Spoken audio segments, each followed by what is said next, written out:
Today, we are deep diving into the scene breakdown section. You'll enter the scene breakdown section whenever you type in your idea manually or upload a loose, unstructured concept. Essentially anything that isn't a screenplay or a fully formatted script.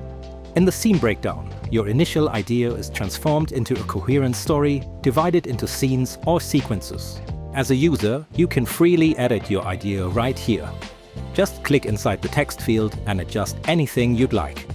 On the left side of each scene, you'll find action icons that let you add new scenes, delete them, or move them around.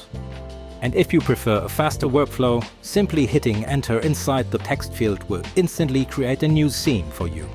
Once you're happy with your breakdown, you are ready to move on to the next step.